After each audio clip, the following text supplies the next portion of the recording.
चित्रपटांच्या इतिहासातील पहिला नॅचरल सुपरस्टार, एक महान अभिनेता, एक चित्रकार, एक उत्तम घोडेस्वार, एक विमान चालवणारा पायलट अशा पद्धतीचा एक अष्टपैलू कलाकार जो खानदानी श्रीमंत होता, अत्यंत स्टायलिश अशा पद्धतीनं तो जगत होता. पण यांचा शेवट मात्र अत्यंत दारिद्र्यात झालेला होता.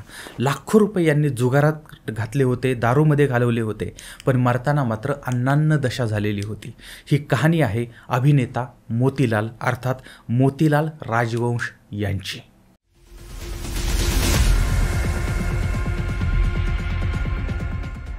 हिमाचल प्रदेश राज्य आहे त्या ठिकाणचं शिमला या ठिकाणी साल होतं 1910.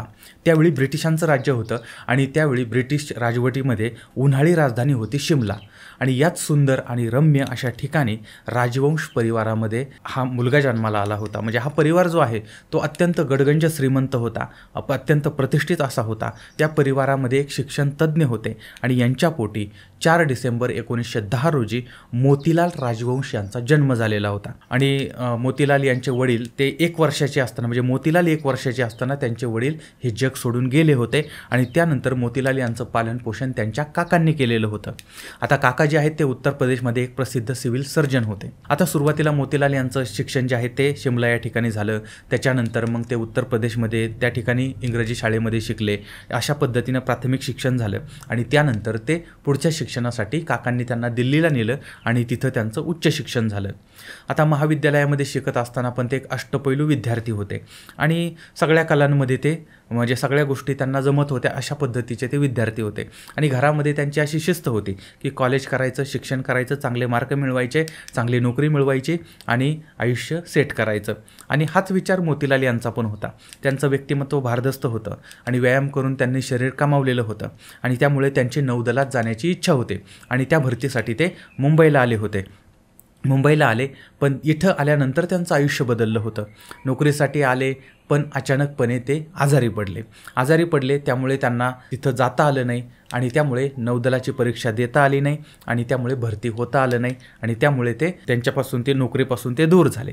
पण कसं असतं माहिती आहे का की नशीब कधी कोणाचं पालटेल हे सांगता येत नाही. एकदा ते एका चित्रपटाचं शूटिंग बघण्यासाठी गेले होते. अगदी सुटाबुटामध्ये भव्य पोशाख घालून वगैरे गेले आणि तिथं जवळच सागर स्टुडिओ होता. त्या स्टुडिओमध्ये पोहोचले. आता तिथं दिग्दर्शक कालीचरण घोष उर्फ KP घोष हे एका चित्रपटाचं चित्रीकरण करत होते. त्यावेळेस त्यांचं लक्ष ह्या प्रेक्षकांमध्ये बसलेल्या मोतीलाल यांच्याकडे गेलं. आता मोतीलाल जे आहेत ते म्हणजे अत्यंत हँडसम अशा पद्धतीची त्यांची पर्सनॅलिटी होती आणि कपडे बिपडे सगळे उंची अशा पद्धतीने. आता कालीप्रसाद यांचा जो आगामी चित्रपट होता त्या चित्रपटामधला जो नायक आहे तो नायकसुद्धा अशाच पद्धतीचा होता. आणि त्यामुळे मग त्यांनी मोतीलाल यांना बोलवलं आणि त्यांना सांगितलं की तुम्ही चित्रपटात काम कराल का. आणि त्यानंतर मग सागर फिल्मचा पुढचा चित्रपट होता शहर का जादू 1934 सालचा. त्यामध्ये यांना ती भूमिका मिळालेली होती. आता यांनी विचार केला की चला ट्राय करायला काय हरकत नाही.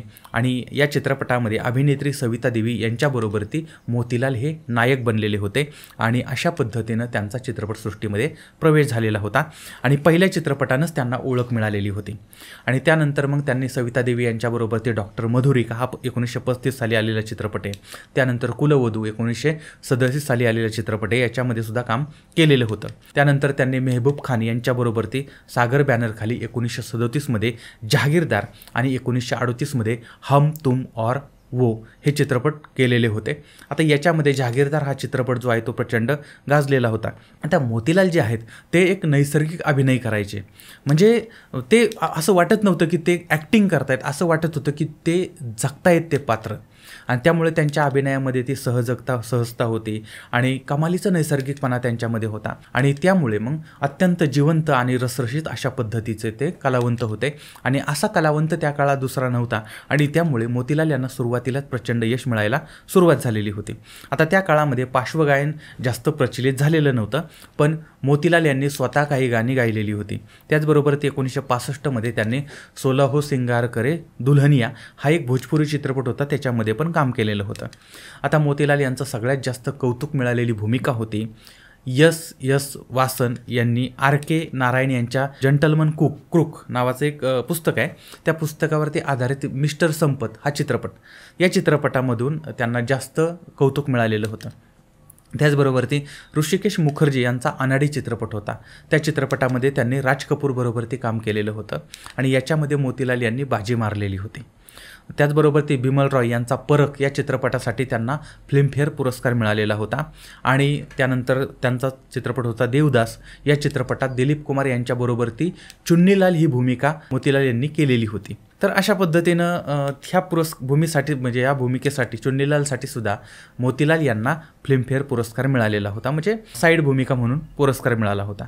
त्याचबरोबर ते त्यांनी वतन परस्ता, त्यानंतर सिल्वर किंग, त्याचबरोबर 2 घडी की मौज, जीवन किंवा दिवाने किंवा दिलावर किंवा कोकिला किंवा कीर्तिकुमार, त्यानंतर हम तुम और वो, सच है, आपकी मर्जी, होली, अछूत, परदेसी, अरमान, अब दिल्ली दूर नहीं किंवा अनारी, त्यानंतर असली नकली, ये रास्ते है प्यार के, लीडर, त्यानंतर वक्त, ये जिंदगी कितनी हसीन है यांसारखे चित्रपट केले होते आणि ते चित्रपटसुद्धा प्रचंड गाजलेले होते. आणि ते भूमिकेमध्ये असं दुधामध्ये जशी साखर मिसळावी त्या पद्धतीनं त्या भूमिकेत ते मिसळून जायचे आणि त्यामुळे त्यांना एकापाठोपाठ अशा पद्धतीच्या भूमिका मिळत होत्या.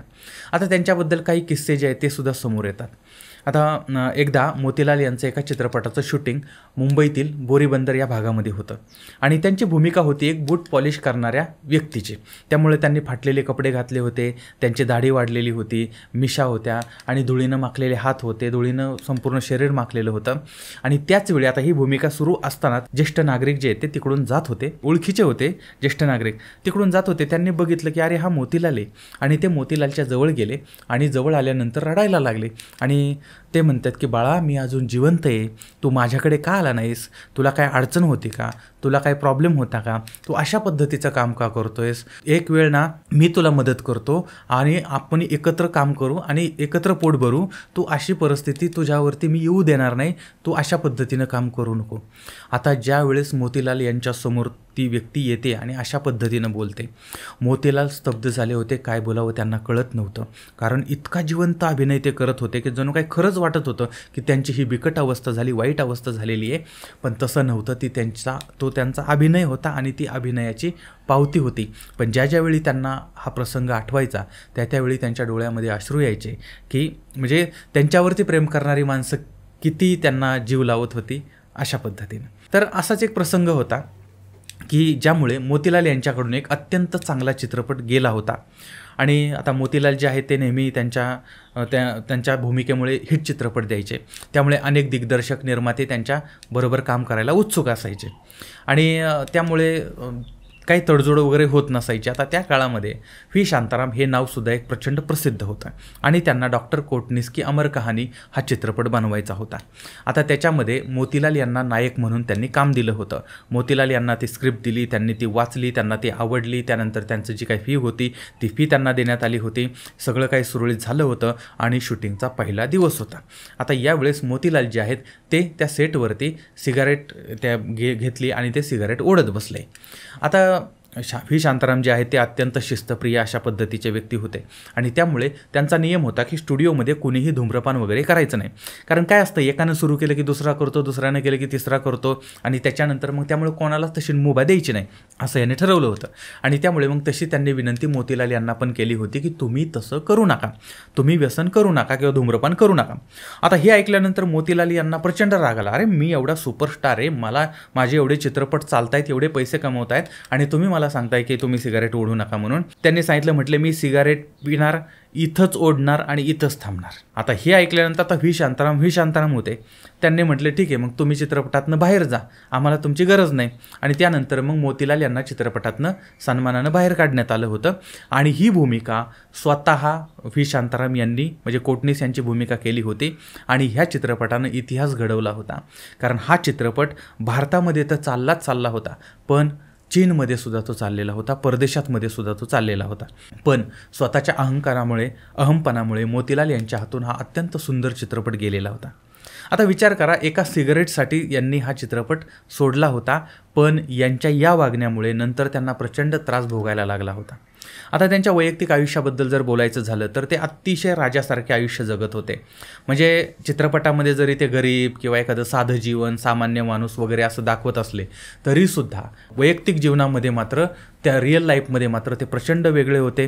त्यांचं प्रचंड महागड्या गाड्या त्यांच्याकडे असायच्या आणि म्हणजे विमान प्रवास वगैरे सतत असायचा.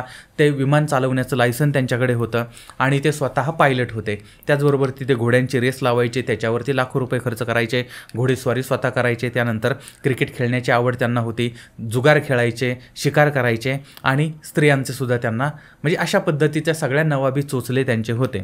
आणि त्यामुळे म्हणजे प्रचंड पैसा उधळायचे ते आणि पैशाची काही कमतरता नव्हती. बापजाद्यांची पण संपत्ती होती आणि यांनासुद्धा प्रचंड पैसा मिळत होता. आणि यांची ही वागण्याची जगण्याची जीवनशैली जी आहे ती सगळीकडे चर्चेचा विषय होते. आणि अत्यंत बेफिकर पद्धतीनं ते इंडस्ट्रीमध्ये प्रसिद्ध होते आणि सूट बूट अशा पद्धतीनं टोपी घालून ते तिथं वावरायचे आणि या ऐशोआरामासाठी प्रचंड खर्च करत होते. आता असं सगळं असल्यामुळं अफेअर हा विषय तर तिथं समोर येतोच. आता अफेअरबद्दल जर बोलायचं झालं तर त्या काळातील अभिनेत्री म्हणजे बहुतेक अभिनेत्री त्यांच्यावरती फिदा होत्या. कारण पैसेवाला जर असेल तर सगळेच त्याच्यावर फिदा होतात. म्हणजे आजकाल आपण बघतोच ना की एखादा गेंडा छाप जरी असला तरी तो जर पैसेवाला असेल तर अत्यंत सुंदर अभिनेत्री पण त्याच्याबरोबर फिरत असते. असं तर त्या काळातही तसं होतं, या काळातही असं आहे.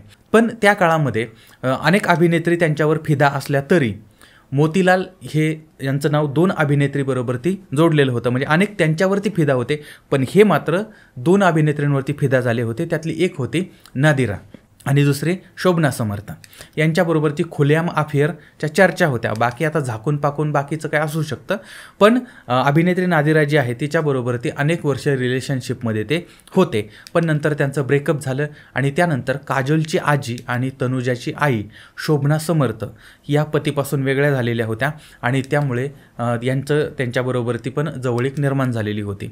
एका चित्रपटाच्या निमित्ताने दोघं एकत्र आलेले होते आणि त्या काळामध्ये शोभना समर्थ या ज्येष्ठ अभिनेत्री होत्या आणि मोतीलाल यांना त्या भेटल्या. आता त्यावेळेस त्या विवाहित होत्या, लग्न झालेलं होतं, पती होते, त्यांना 4 मुलं होती आणि कुमारसेन समर्थ यांच्याबरोबर त्यांचं लग्न झालं. पण नवऱ्याबरोबर ते त्यांचं पटत नव्हतं आणि शोभना या मोतीलाल यांना मित्र मानत होत्या आणि मोतीलाल त्यांच्यावरती प्रेम करत होते.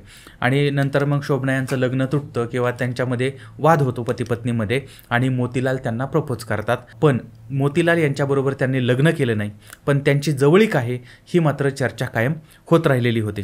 आणि त्यानंतर पुढच्या काळामध्ये खऱ्या आयुष्यातली त्यांची मुलगी नूतन जी आहे त्या नूतनच्या वडिलांची भूमिका हमारी बेटी या चित्रपटामध्ये मोतीलाल यांनी केलेली होती. असो, पण लग्न झालेलं नव्हतं, पण यांच्यामध्ये जवळीक होती आणि हे अनेक माध्यमातून समोर आलेलं होतं. आणि अशी पण माहिती समोर येते की मोतीलाल हे शोभना यांना म्हणजे असं जसे जे प्रियकर वगैरे जातो ना रात्रीच्या अंधारामध्ये घरामध्ये जातो, खिडकीमधून जातो, खिडकी फोडून जातो, आतमध्ये जातो आणि प्रपोज करतो, तशा पद्धतीनं त्यांना प्रपोज केलेलं होतं. पण ही 2 अफेअर होती, पण लग्न झालेलं नव्हतं, ते अविवाहितच होते. शेवटी मात्र ते एकटेच राहिलेले होते. पण अतिशय बिंदास अशा पद्धतीने ते जगत होते. स्वतःच्या मस्तीमध्ये, स्वतःच्या मौजेमध्ये ते जगत होते. आणि त्यांना महात्मा गांधीजी किंवा सरदार वल्लभभाई पटेल यांचेसुद्धा म्हणजे त्यांच्या अभिनयाबद्दल त्यांचं कौतुक त्यांनी केलेलं होतं. तर अशा पद्धतीनं मोतीलाल यांचं जीवन सुरू होतं. त्यांना व्यावसायिक यश मिळत होतं, पैसा मिळत होता, प्रसिद्धी मिळत होती, सगळं काही मिळत होतं. पण शेवटच्या काळामध्ये मात्र यांना प्रचंड संघर्ष करायला लागला होता. कारण जोपर्यंत त्यांच्याकडे पैसा होता तोपर्यंत अफाट खर्च त्यांनी केलेला होता, पाण्यासारखा उधळलेला होता. आणि पुढं असं झालं की दारूमुळे 1960च्या नंतर मोतीलाल यांची तब्येत बिघडायला लागलेली होती आणि त्यामुळे त्यांना चित्रपटात काम करणं शक्य होत नव्हतं आणि हळूहळू त्यांनी काम करणं कमी केलेलं होतं. आणि अनेक शारीरिक व्याधी त्यांच्या पाठीमागे लागल्या होत्या. आणि नंतर 1-2-4 वर्षामध्येच म्हणजे साधारण 1965 साली अत्यंत धोकादायक असं हे वर्ष त्यांच्यासाठी होतं आणि त्यांना 3 वेळा हृदयविकाराचे झटके येऊन गेलेले होते. आणि एकदा ते एका जीवघेण्या अपघातातून सुद्धा वाचलेले होते. म्हणजे एकदा नाही, जवळजवळ 2 वेळा अशा पद्धतीनं अपघात झालेले होते. हे सगळं असतानाच नियतीला मात्र वेगळंच काहीतरी मंजूर होतं. तो काळ आता त्यांच्या स्ट्रगलचा सुरू झालेला होता. म्हणजे अभिनेत्यांचं सुरुवात ही स्ट्रगलची होती. यांची सुरुवात अत्यंत चांगली झाली पण शेवट मात्र स्ट्रगलने सुरू झाला. म्हणजे शेवट मात्र स्ट्रगलने होणार होता. त्यांच्याकडे अजिबात पैसे शिल्लक राहिलेले नव्हते. त्यांनी ज्या गुंतवणूक केल्या होत्या त्या सगळ्या फेल गेलेल्या होत्या. आणि मग आता याच्यातनं सावरायचं कसं, कारण त्यांच्या उत्तरार्धामध्ये मग त्यांनी राजवंश प्रोडक्शनची स्थापना केली होती आणि छोटी छोटी बाते हा चित्रपट निर्माण केला होता. दिग्दर्शित पण त्यांनी केलेला होता आणि लिहिला पण त्यांनी होता. हा चित्रपट बनवला होता, पण ते पार कफल्लक बनलेले होते. एका बाजूला त्यांना प्रचंड आजार झालेले होते, दुसऱ्या बाजूला त्यांना काम कोणी देत नव्हतं, तिसऱ्या बाजूला कोणाचीही त्यांना साथ नव्हती, कारण त्यांनी अनेक लोकांना दुखावलेलं होतं. त्याचबरोबर ते त्यांचा कोणीही जीवनसाथी नव्हता आणि त्यांना पैशाची कमतरताही भासत होती आणि याच्यामधून ते डिप्रेशनमध्ये पण गेले होते. त्यांना नको ती व्यसनं लागलेली होती आणि नको तेवढा त्यांचा आवाढव्य खर्च होता आणि प्रचंड खर्चिक अशी जीवनशैली होती. आता यामुळे हा कलाकार हवालदिल झालेला होता. चांगल्या काळामध्ये त्यांनी चुका केल्या होत्या, वाईट काळामध्ये त्याची शिक्षा त्यांना भोगायला लागत होती. म्हणजे राजेशाही इतिहास जो आहे तो त्यांच्या नजरेसमोरून जात होता, पण आता ते रंक बनलेले होते. आता त्यांना असं वाटत होतं की कदाचित छोटी छोटी बाते हा चित्रपट प्रदर्शित होईल, त्या चित्रपटामधून आपल्याला एक आधार मिळेल, पैसा मिळेल आणि मान सन्मान पुन्हा मिळेल असं त्यांना वाटत होतं. पण नियतीचा खेळ वेगळाच होता. हा चित्रपट प्रदर्शित होण्यापूर्वीच मोतीलाल यांचं निधन झालं होतं. 17 जून 1965ला मुंबईमध्ये राहत्या घरी वयाच्या 54व्या वर्षी अवघ्या मोतीलाल यांचा मृत्यू झालेला होता. पण त्यांच्या मृत्यूनंतर हा चित्रपट प्रदर्शित झाला.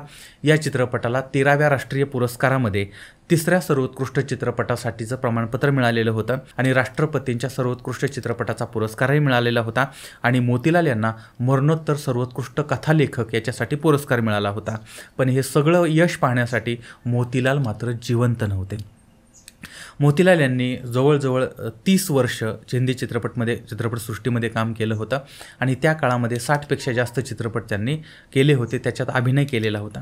आता इतिहासामध्ये ज्यावेळी सहज, सुंदर आणि नैसर्गिक अशा अभिनयाची चर्चा होईल त्यावेळेस मोतीलाल हे नाव समोर आल्याशिवाय राहणार नाही. भारत सरकारनं 2013मध्ये मोतीलाल यांच्या स्मरणार्थ एक टपाल तिकीटसुद्धा जारी केलेलं होतं. तर अशा पद्धतीचे त्यांचं हे जीवन होतं, अशा पद्धतींची ही जीवनगाथा होती. पण यातून आपल्याला धडा काय मिळतो? त्यांचं ही दुःखद कहाणी आपल्याला आठवण करून देते. त्यांचं जीवन आपल्याला सांगतं की प्रतिभेबरोबरच आयुष्यामध्ये आर्थिक नियोजन असलं पाहिजे, आर्थिक व्यवस्थापन असलं पाहिजे, व्यसनापासून दूर राहिलं पाहिजे आणि माणसं जोडली पाहिजेत. हे अत्यंत महत्त्वाचं आहे. बरं, आता याबद्दल तुमचं काय मत आहे ते सुद्धा जरूर कळवा. पुन्हा भेटूया पुढच्या भागामध्ये एका नवीन विषयासह. तोपर्यंत धन्यवाद.